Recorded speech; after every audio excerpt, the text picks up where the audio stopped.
আসসালামু আলাইকুম। অষ্টম শ্রেণীর শিক্ষার্থী বন্ধুরা, তোমাদেরকে ইজি লার্নিংয়ের পক্ষ থেকে স্বাগত জানাই।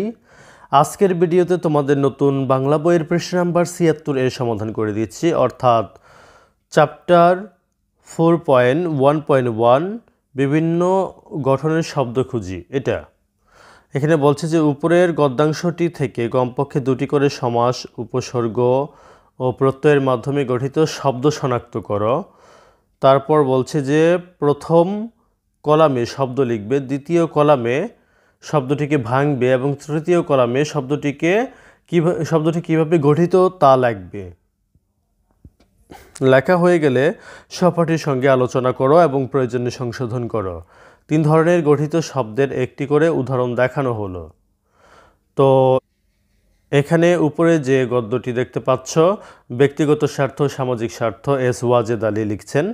এই গদ্যটা থেকে আমাদের কমপক্ষে দুটি করে সমাস, উপসর্গ এবং প্রত্যয়ের দুটি করে শব্দ নিয়ে এই বাম কলামে লিখতে হবে।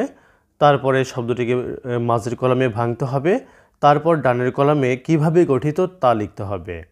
তো এখানে একটি করে উদাহরণ দেওয়া আছে, সেটা আগে লক্ষ্য করো।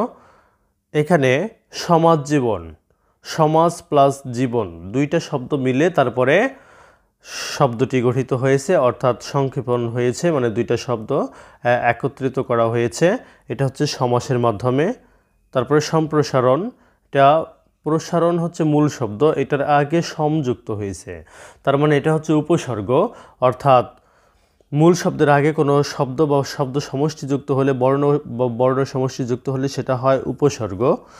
তারপরে লক্ষ্য করো সামাজিক, এটা সমাজ প্লাস ইক, সমাজ হচ্ছে মূল শব্দ, এটার সাথে ইক যুক্ত হয়েছে।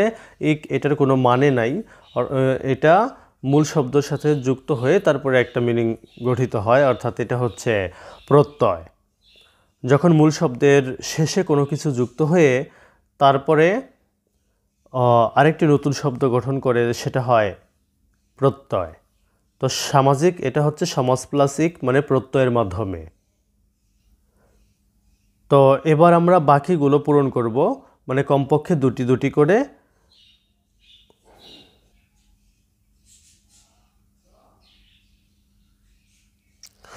লক্ষ্য করো, মানুষের, মানুষ প্লাস এর, মানুষের মানে প্রত্যয়ের মাধ্যমে। নিজের, নিজ প্লাসের প্রত্যয়ের মাধ্যমে।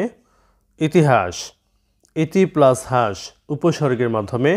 পরিকল্পনা, পরি প্লাস কল্পনা উপসর্গের মাধ্যমে। রঙ্গমঞ্চ, রঙ্গ প্লাস মঞ্চ সমাসের মাধ্যমে। সমাজদেহ, সমাজ প্লাস দেহ অর্থাৎ সমাসের মাধ্যমে।